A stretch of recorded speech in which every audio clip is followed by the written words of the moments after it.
Why does American English sound so different from British English?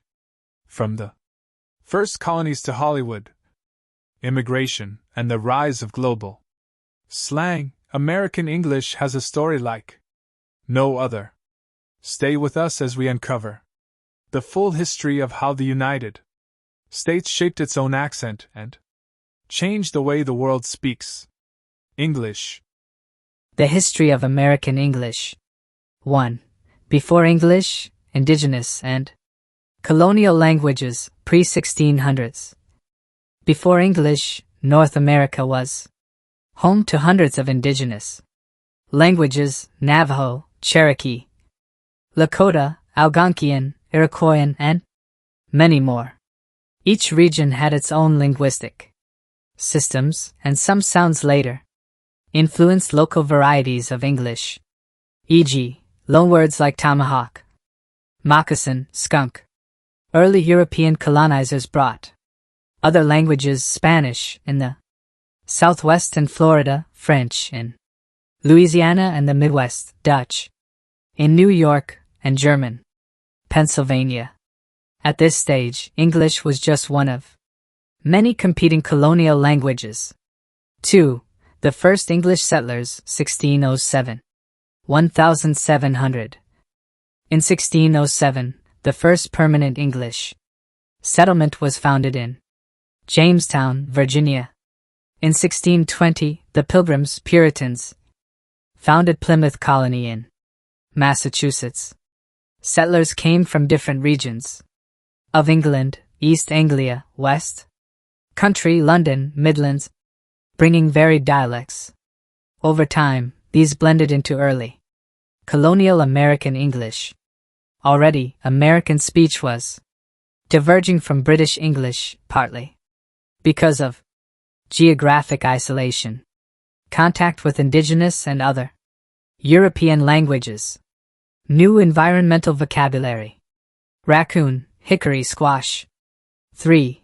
The colonial era and early divergence, 1700 to 1776.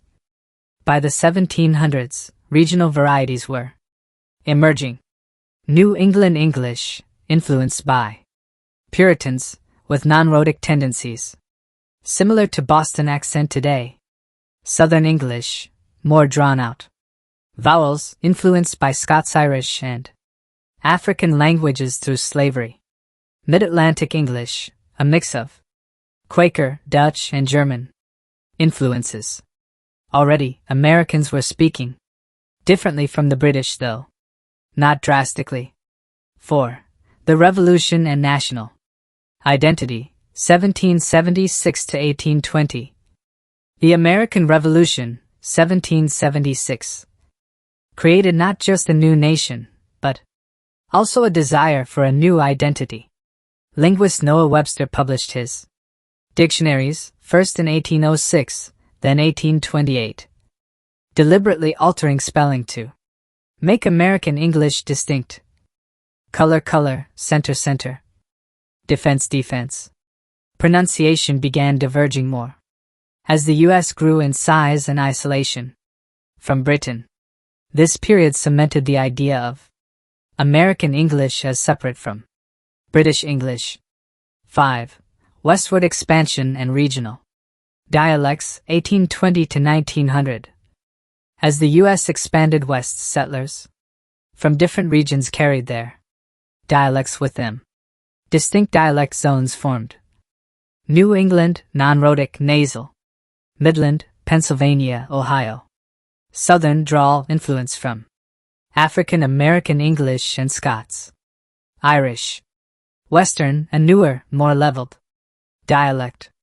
Contact with Spanish in the Southwest, Texas, California. New Mexico added new words: rodeo, canyon, ranch, Mustang. African American Vernacular English, AV, developed during and after slavery, heavily influencing American music, culture, and slang. 6. Immigration and industrialization, 1850 to 1920. Millions of immigrants arrived: Irish, Italians, Germans, Jews, Poles. Scandinavians, Chinese. Cities like New York, Chicago, and Boston became dialect melting pots. Yiddish and Italian influenced urban slang, chutzpah, schmooze, pizza, pasta.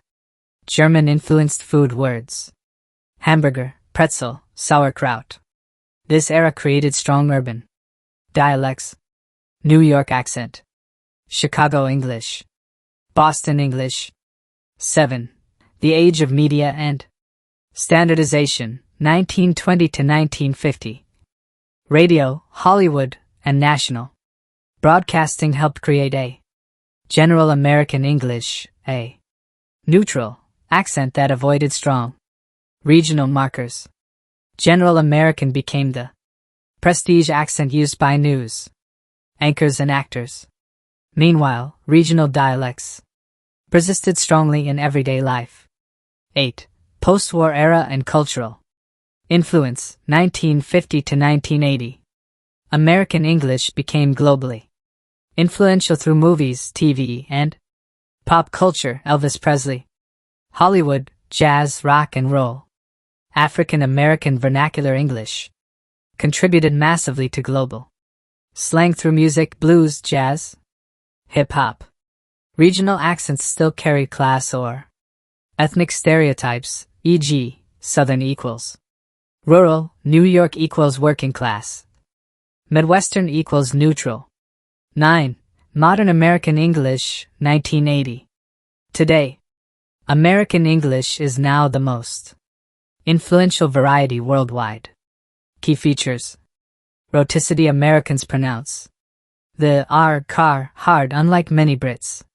Flap T/D butter sounds like butter. Vocabulary innovations: apartment, elevator, truck, cookie versus British flat, lift, lorry, biscuit. AV slang mainstreamed into global English: cool, lit, dope, chill. Technology, the internet, social media spreads American slang globally at record speed. 10. The future of American English. American English will likely keep leading global English, but inside the U.S., regional dialects are softening, especially in younger generations exposed to mass media. Ethnolex, African American English, Chicano English, Asian American English are rising in visibility.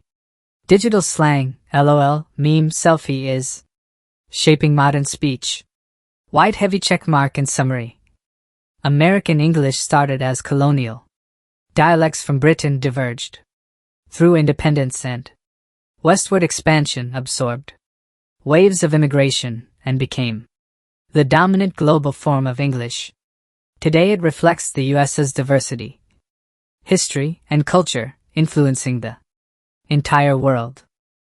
Now you know the journey of American English, from colonial dialects and revolution to the global voice of movies, music, and the internet. If you enjoyed this deep dive, hit the like button, subscribe for more stories about language and culture, and share this video with someone who loves accents. See you in the next one.